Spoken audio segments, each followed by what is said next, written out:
So Fani Willis, the Fulton County District Attorney who brought the Georgia election interference case against President Trump, was recently called to testify in front of the Georgia State Senate Special Committee on Investigations. Let's get one thing clear right up front. This hearing was not about the 2020 election, it wasn't a criminal trial, and it wasn't about Trump's guilt or innocence. The reason that this hearing happened at all is because the Trump case collapsed procedurally. A judge ruled that Willis's conduct created the appearance of conflict of interest tied to her romantic relationship with Special Prosecutor Nathan Wade, whom she hired and paid with taxpayer money. That ruling froze the case and triggered appeals. That's why lawmakers were asking basic oversight questions. Who was hired? Who approved the payments? What funds were used? And what safeguards were in place for the American taxpayers? Those are normal questions when public money and prosecutorial power are involved. But what stood out in this hearing was not the answers, it was the constant racial framing. From the very beginning, Willis interjected race into moments where it wasn't necessary to answer the question being asked. Before we go any further, listen to how she responds here when challenged on basic factual timing. Now, I know they've gotten black folks confused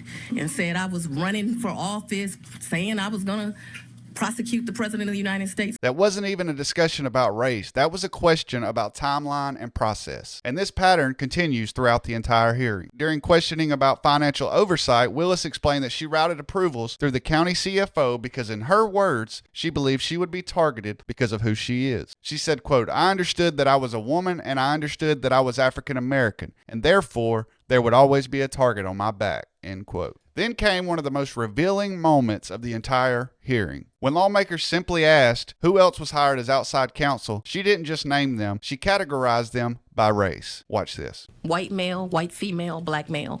Diversity is intentional. That statement was not required to answer the question. No one asked about race and no one asked about their identity. She volunteered it and framed it as a deliberate staffing philosophy. Later in the hearing, during an accounting discussion, instead of addressing billing and invoice oversight, Willis escalated it even further. She told lawmakers, quote, "Why don't you investigate how many times they've called me the N-word?" End quote. That happened while discussing invoices and payments. Now let's pause on this. This wasn't a private citizen being interrogated. This was the top prosecutor in one of Georgia's largest jurisdictions. Someone with enormous power over charging decisions, careers, and people's lives. Repeatedly reframing oversight as racial persecution. Now let me be very clear, racism does still exist in America today, and threats against public officials are real. And if anyone has threatened her, that's wrong and they should be prosecuted to the fullest extent of the law. But this was an oversight hearing, not a victim impact statement. When lawmakers ask how invoices were approved, why specific funds were used, or who had sign-off authority, the public deserves clear, direct answers. Not deflection, not hostility, and not constant identity politics. This wasn't about her race. This wasn't even about Trump. It was about professional conduct, accountability, and public trust. And when someone wielding prosecutorial power treats oversight as persecution, when race is repeatedly introduced where it isn't relevant, it erodes confidence in the office itself. If the case was handled properly, the answer should have been very simple. Instead, the public saw confrontation, deflection, and constant racial framing, even when it had nothing to do with the questions. Let me know what you guys think down in the comments. Be sure to like, follow, and subscribe. Thank you.